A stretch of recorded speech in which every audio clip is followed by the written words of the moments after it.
Zelensky അമേരിക്കയിൽ എത്തിക്കഴിഞ്ഞിട്ട് ട്രംപുമായിട്ട് ഒരു കൂടിക്കാഴ്ചയൊക്കെ നടത്തി. അപ്പോൾ അവിടെ പല രീതിയിലുള്ള തീരുമാനങ്ങളും എടുത്തു എന്നാണ് ലോകരാജ്യങ്ങൾ അവകാശപ്പെടുന്നത്. എന്നാൽ ട്രംപ് സെലൻസ്കിയെ ആട്ടിപ്പായിച്ചിരിക്കുകയായിരുന്നു. അതായത് ഒരു വിവരവും ഇല്ലാത്ത അല്ലെങ്കിൽ സമാധാനം തീരെ ആഗ്രഹിക്കാത്ത ഒരു വ്യക്തിയാണ് സെലൻസ്കി എന്ന് ആരോപിച്ചുകൊണ്ടാണ് ട്രംപ് സെലൻസ്കിയെ അധിക്ഷേപിച്ച് വൈറ്റ് ഹൗസിൽ നിന്ന് ഇറക്കി വിട്ടത്. ഇറക്കി വിടുക എന്ന് തന്നെ പറയാം, കാരണം അത്തരത്തിലായിരുന്നു ട്രംപിന്റെ ഓരോ പ്രവർത്തികളും. അതേസമയം സെലൻസ്കി അമേരിക്കയിൽ നിന്നും ഓടി നേരെ ബ്രിട്ടനിൽ എത്തിയിട്ടുണ്ട്. ബ്രിട്ടൻ അപ്പോൾ ഒരു കാര്യം തീരുമാനിച്ചിട്ടുണ്ട്, ഇനി അമേരിക്കയെ നശിപ്പിക്കാൻ ബ്രിട്ടൻ തയ്യാറാകും. കാരണം സെലൻസ്കി ബ്രിട്ടനിൽ അഭയം പ്രാപിച്ചപ്പോൾ ബ്രിട്ടൻ ഇനി ഏകദേശം $400 ബില്യൺ സഹായം യുക്രൈനിലേക്ക് നൽകും എന്നുള്ളൊരു അവകാശവാദവുമായിട്ട് രംഗത്ത് വരികയും അതുപോലെ തന്നെ അമേരിക്കയെ നശിപ്പിക്കുമെന്നും ട്രംപിന്റെ ഓരോ തീരുമാനങ്ങളും ഒന്നിനും ഒരു വക വെക്കില്ല എന്നുള്ള രീതിയിലുള്ള സ്റ്റേറ്റ്മെന്റ് ആണ് കഴിഞ്ഞ ദിവസം ഇപ്പോൾ ന്യൂസിലൊക്കെ നമ്മൾ ഏറ്റവും പ്രധാനമായിട്ടും ശ്രദ്ധിച്ചിരുന്നത്. അതായത് യുക്രൈനെ സഹായിക്കാൻ പല രാജ്യങ്ങളും ഇപ്പോൾ രംഗത്ത് വന്നിട്ടുണ്ട്. യഥാർത്ഥത്തില് അമേരിക്ക വന്നു, ഇപ്പൊ ബ്രിട്ടൻ വന്നു, നാറ്റോ രാജ്യങ്ങൾ പലതും വന്നു. എന്നിട്ടും യുക്രൈൻ അതിനെ നശിച്ചുകൊണ്ടിരിക്കുകയാണ്, റഷ്യ അതിനെ നശിപ്പിച്ചുകൊണ്ടിരിക്കുകയാണ്. യഥാർത്ഥത്തില് റഷ്യ വിചാരിച്ചു കഴിഞ്ഞാൽ യുക്രൈനെ ആർക്കും സഹായിക്കാൻ പറ്റില്ല. അത് മാത്രമല്ല, അങ്ങനെ ആരെങ്കിലും വിചാരിച്ചാൽ ആ രാജ്യത്തിനെ തകർക്കാൻ റഷ്യക്ക് സാധിക്കും. യഥാർത്ഥത്തിൽ റഷ്യയാണ് ഇപ്പോൾ അമേരിക്കയെക്കാൾ മുമ്പിൽ നിൽക്കുന്നത് എന്ന് തോന്നിയിട്ടുണ്ടോ? അങ്ങനെ തോന്നിയിട്ടുണ്ടോയെന്ന് ചോദിച്ചാൽ നമുക്ക് രണ്ടും ഒരേപോലെ തന്നെ പറയാം. കാരണം ഇപ്പോൾ ട്രംപിൻ്റെ നയങ്ങളാണെങ്കിലും അവരുടെ സമ്പാദ്യങ്ങളുടെ കണക്കുകൾ എടുക്കുകയാണെങ്കിലൊക്കെ ഏറ്റവും മുൻനിരയിൽ നിൽക്കുന്ന ഒരു രാജ്യം കൂടിയാണ് അമേരിക്ക.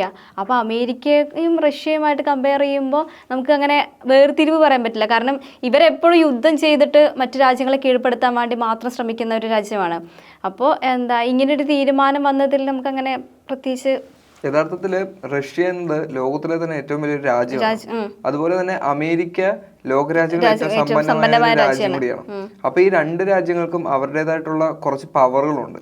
യഥാർത്ഥത്തില് റഷ്യ ഒന്ന് പരിശ്രമിച്ചു കഴിഞ്ഞാൽ അമേരിക്കയേക്കാൾ മികച്ച രീതിയിൽ എല്ലാത്തിൽ നിന്നും ഒന്നാമനാകാൻ റഷ്യക്ക് സാധിക്കും.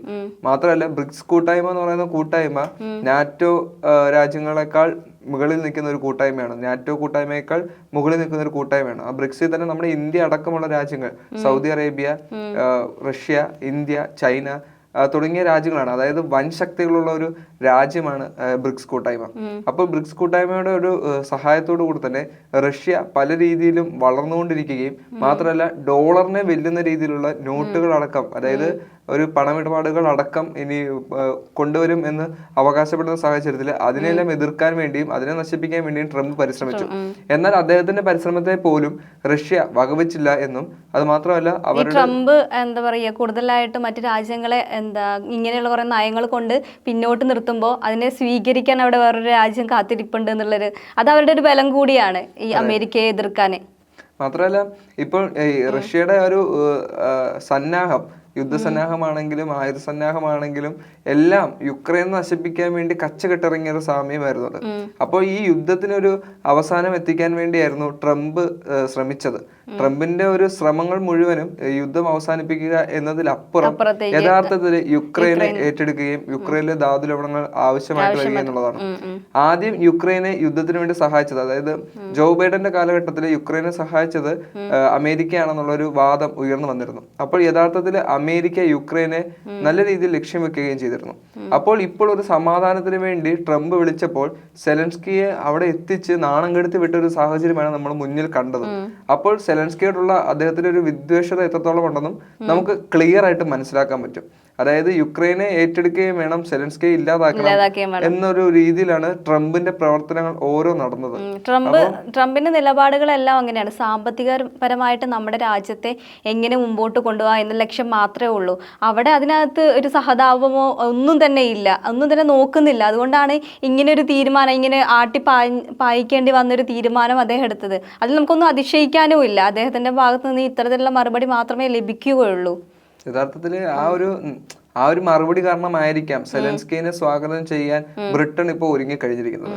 അപ്പോൾ ബ്രിട്ടൻ ഇപ്പോൾ ഒരു തകർച്ചയുടെ വക്കിലാണെന്നാണ് പല ലോകരാജ്യങ്ങളും അഭിപ്രായപ്പെടുന്നത്. അതേസമയം ബ്രിട്ടൻ എന്തിനായിരിക്കാം സെലൻസ്കിയെ സഹായിക്കാം എന്നുള്ളൊരു കാര്യം പറയുന്നത് എന്നുള്ളത് നമുക്ക് മനസ്സിലാക്കാൻ പറ്റില്ല. കാരണം സെലൻസ്കിയുടെ ഓരോ തീരുമാനങ്ങളും മണ്ടത്തരമാണെന്ന് ഓൾറെഡി നമ്മളെ ലോകരാജ്യങ്ങളും പ്രമുഖ മാധ്യമങ്ങളെല്ലാം ഡിസ്കസ് ചെയ്തതാണ്.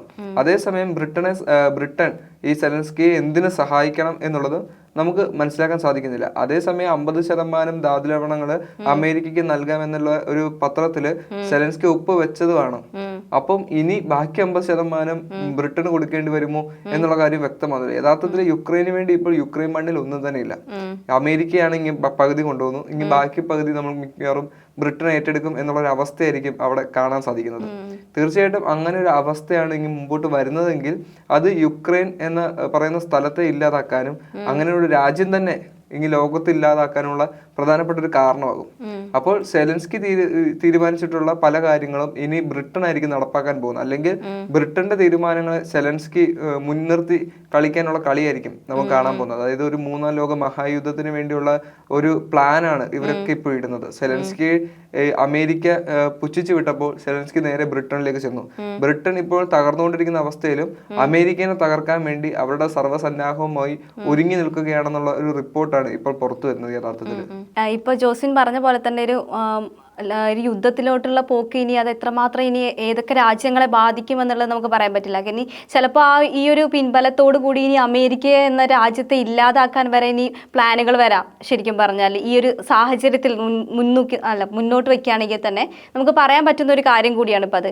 അമേരിക്കയുടെ ഒരു ചിലപ്പോൾ പതനം ഈ ഒരു കാര്യത്തിലൂടെ നടക്കാമെന്ന് നമുക്ക് ചിന്തിക്കാം അല്ലേ? തീർച്ചയായിട്ടും. കാരണം ഞാൻ നേരത്തെ പറഞ്ഞതുപോലെ തന്നെ ഇപ്പം യുക്രൈനെ സഹായിക്കാൻ വേണ്ടിയാണ് നമ്മുടെ ബ്രിട്ടൻ തയ്യാറായതെങ്കിലും ബ്രിട്ടൻ ഇപ്പോൾ തകർന്നുകൊണ്ടിരിക്കുന്ന അവസ്ഥയിലും അമേരിക്കനെ നശിപ്പിക്കാൻ വേണ്ടി മുന്നിട്ട് നിൽക്കുമ്പോൾ ഞാൻ നേരത്തെ പറഞ്ഞ പോലെ തന്നെ റഷ്യ ബ്രിട്ടനെ സഹായിക്കാനുള്ള സാധ്യതകൾ ഏറും. കാരണം റഷ്യയും യുക്രൈനും തമ്മിലുള്ള ഒരു പ്രശ്നമാണ് നമ്മൾ മുന്നിൽ കാണുന്നത്.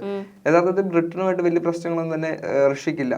ആ ഒരു സമയത്ത് റഷ്യ അമേരിക്കനെ തകർക്കാൻ ശ്രമിക്കുകയാണെങ്കിൽ, അതായത് ബ്രിട്ടൻ അമേരിക്കനെ തകർക്കാൻ ശ്രമിക്കുന്നു. അപ്പം ഞാൻ നേരത്തെ പറഞ്ഞൊരു പോസിബിലിറ്റി ഉണ്ടായിരുന്നു, അമേരിക്കനെ നശിപ്പിക്കാൻ റഷ്യ പല രീതിയിലുള്ള പ്ലാൻ ചെയ്യുന്നുണ്ട്. ഡോളറിനെ അടക്കം തകർക്കാൻ വേണ്ടിയുള്ള മുന്നിട്ട് ഇരുത്തുന്നുണ്ടെന്നുള്ള രീതിയിലുള്ള സംസാരം നമ്മൾ നേരത്തെ പറഞ്ഞിരുന്നു. അപ്പോൾ ബ്രിട്ടൻ അമേരിക്കനെ നശിപ്പിക്കാൻ ശ്രമിക്കുകയാണെങ്കിൽ റഷ്യ എന്ന രാജ്യം അതിന് സപ്പോർട്ട് ചെയ്യാനുള്ള സാധ്യത. അപ്പോൾ അതിൽ തന്നെ ബ്രിക്സ് കൂട്ടായ്മ ഞാൻ നേരത്തെ പറഞ്ഞല്ലോ, ബ്രിക്സ് കൂട്ടായ്മയിലുള്ള പലരും അവരെ ബ്രിട്ടനെ സഹായിക്കാനുള്ള ഇല്ലെങ്കിൽ അവരെ ഹെൽപ്പ് ചെയ്യാൻ വേണ്ടി എത്തുമെന്നുള്ളത് തീർച്ചയാണ്. റഷ്യ എന്ന് പറയുന്ന രാജ്യമാണ് ബ്രിക്സിന്റെ ഏറ്റവും തിരിച്ചടി കൂടിയായിരിക്കും. തീർച്ചയായിട്ടും വലിയൊരു പരോക്ഷമായിട്ട് പ്രത്യക്ഷത്തില് ബ്രിക്സ് കൂട്ടായ്മ ഒരിക്കലും യുക്രൈനെ സപ്പോർട്ട് ചെയ്യില്ല. അതേസമയം ബ്രിക്സ് കൂട്ടായ്മയ്ക്ക് ബ്രിട്ടനെ സപ്പോർട്ട് ചെയ്യുന്നതിന് വലിയ തെറ്റ് പറയാൻ പറ്റില്ല. കാരണം അതുകൊണ്ട് തന്നെ ഇനി അമേരിക്കനെ തകർക്കാൻ വേണ്ടി ബ്രിക്സ് കൂട്ടായ്മ ഒരുമിച്ച് നിൽക്കുമോ എന്നുള്ളതും വ്യക്തമല്ല. പക്ഷെ ഏതെങ്കിലും വിധത്തിൽ ബ്രിക്സ് കൂട്ടായ്മ അടക്കമുള്ളവർ ഈ ഒരു യുദ്ധത്തിനെ ചുക്കാൻ പിടിച്ച് അമേരിക്കയുമായിട്ട് എതിർത്ത് നിന്നാൽ അല്ലെങ്കിൽ ഒരു യുദ്ധം തുടങ്ങിക്കഴിഞ്ഞാൽ അത് തീർച്ചയായും ഒരു 3ാം ലോക മഹായുദ്ധത്തിലേക്ക് എത്തും എന്നുള്ളതും വ്യക്തമാണ്. കാരണം അത്രയ്ക്കുള്ള ഒരു പ്രശ്നം ഇല്ലെങ്കിൽ അതിന്റെയൊക്കെ ആഫ്റ്റർ എഫക്ട് നമുക്ക് കാണാൻ സാധിക്കും. ലോകരാജ്യങ്ങൾ തമ്മിലുള്ള ഒരു യുദ്ധം എന്ന് പറയുന്നത് അത് 3ാം ലോക മഹായുദ്ധത്തിലേക്ക് എത്തും. ഇതുവരെ കണ്ടിട്ടുള്ള യുദ്ധങ്ങളൊന്നും നമുക്ക് ഒട്ടും അക്സെപ്റ്റ് ചെയ്യാൻ ഇതുവരെ പറ്റിയിട്ടില്ല. ഗാസയും പാലസ്തീനും ഇസ്രായേലും ഒക്കെ തകർന്നുകൊണ്ടിരിക്കുന്നത് നമ്മൾ വ്യക്തമായിട്ട് മനസ്സിലാക്കിയതാണ്. അതുപോലെ തന്നെ ഇപ്പോൾ യുക്രൈനും റഷ്യയും തമ്മിലുള്ള യുദ്ധത്തിൽ യുക്രൈൻ പൂർണ്ണമായിട്ടും നശിച്ചു കഴിഞ്ഞു. അപ്പോൾ ഇനിയും ഒരു യുദ്ധം, അതും വലിയ 2 രാജ്യങ്ങൾ തമ്മിലുള്ള യുദ്ധം നമ്മുടെ ലോകത്ത് നടക്കും. ഇപ്പൊ തന്നെ ഈ ഒരു യുദ്ധം നമുക്ക് ഒരിക്കലും അക്സെപ്റ്റ് ചെയ്യാൻ പറ്റാത്ത അത്രമാത്രം ആഘാതങ്ങൾ ആ രാജ്യങ്ങളിലൊക്കെ ആണെങ്കിലും ഉണ്ടാക്കിയിട്ടുണ്ട്. അപ്പൊ ഇനിയൊരു യുദ്ധം വരിക എന്ന് പറയുമ്പോൾ അത് ശരിക്കും പറഞ്ഞാൽ ഒരു മഹായുദ്ധം അല്ലെങ്കിൽ നമുക്ക് ഒരിക്കലും അക്സെപ്റ്റ് ചെയ്യാൻ പറ്റാത്ത അത്രമാത്രം നാശനഷ്ടങ്ങളിലേക്കായിരിക്കും പോകുന്നുണ്ടാവുക.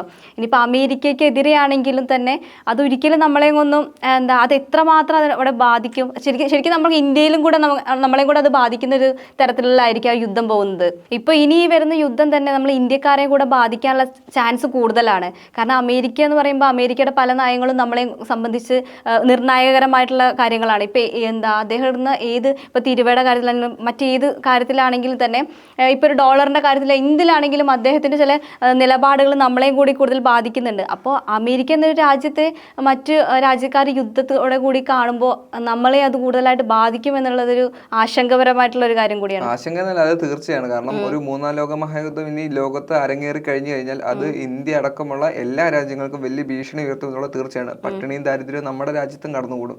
മാത്രമല്ല രോഗങ്ങൾക്ക് കൃത്യമായിട്ടുള്ള മരുന്നോ അല്ലെങ്കിൽ ആവശ്യ സാധനങ്ങളുടെ ലഭ്യത എല്ലാം കുറയും. അത് വലിയൊരു യുദ്ധത്തിലേക്ക്, അതായത് ആളുകൾ തമ്മിൽ അടിക്കുന്ന ഒരു യുദ്ധം അല്ലെങ്കിൽ പോലും അതിനപ്പുറമുള്ള ഒരു ദാരിദ്ര്യത്തിന്റെ ഒരു യുദ്ധം നമ്മുടെ രാജ്യത്ത് നടക്കും. ഭക്ഷണത്തിന് വേണ്ടിയുള്ള പ്രത്യേകിച്ച് നമ്മുടെ രാജ്യം എന്ന് പറയുന്നത് മറ്റു രാജ്യക്കാരെ ആശ്രയിച്ച് മാത്രം കഴിയുന്ന ഒരു രാജ്യം കൂടിയാണ് ഇന്ത്യ എന്ന് പറയുന്നത്. നമുക്കായിട്ട് ഒന്നും തന്നെ ശരിക്കും പറഞ്ഞാൽ ഇല്ല. അതെ. അപ്പൊ വളർന്നുകൊണ്ടിരിക്കുന്ന രാജ്യത്തിന് അത് തീർച്ചയായിട്ടും വലിയൊരു അടിയായിരിക്കും. അപ്പോൾ ഇത്തരത്തിലുള്ള വലിയ പ്ലാൻ ചെയ്യുന്ന പല രാഷ്ട്രങ്ങളും അവരുടെ ഈ പ്ലാനിങ് എല്ലാം ഒന്ന് മാറ്റിവെച്ച് സാധാരണ ജനങ്ങൾക്ക് വേണ്ടി ചിന്തിച്ചു തുടങ്ങിയാൽ, രാഷ്ട്രീയ പാർട്ടികളും സാധാരണക്കാർക്ക് വേണ്ടി ചിന്തിച്ചു തുടങ്ങിക്കഴിഞ്ഞാൽ ഒരു പരിധിവരെ യുദ്ധങ്ങൾ കുറയുമെന്നുള്ളതും, അല്ലെങ്കിൽ ഇത്തരത്തിലുള്ള ഭിന്നിച്ചു നിൽക്കുന്ന പല രാജ്യങ്ങളും ഒത്തുതീർപ്പിലെത്തുമെന്ന് നമുക്ക് പ്രതീക്ഷിക്കാം. അങ്ങനെ ഒരു ലോകം നമ്മുടെ മുമ്പിൽ എത്തട്ടെ എന്ന് തന്നെ നമുക്ക് പ്രതീക്ഷിക്കാം. അതുപോലെ തന്നെ ട്രംപിന്റെ ഇത്തരത്തിലുള്ള നയപരമായിട്ടുള്ള പ്രഖ്യാപനങ്ങൾ, ഒരു സെന്റിമെന്റ്സ് പോലും കാണിക്കാതെയുള്ള ഇത്തരത്തിലുള്ള കാണിച്ചു കൂട്ടലുകൾ നിർത്തലാക്കേണ്ട സമയം അതിക്രമിച്ചിരിക്കുന്നു. അല്ലെങ്കിൽ അദ്ദേഹത്തിന്റെ രാജ്യത്തിന് തന്നെയാണ് ഇതിനൊക്കെ അനുഭവിക്കേണ്ടി വരിക എന്ന് പറയാല്ലേ? അതെ, അങ്ങനെ തന്നെ തീർച്ചയായിട്ടും പറയാം.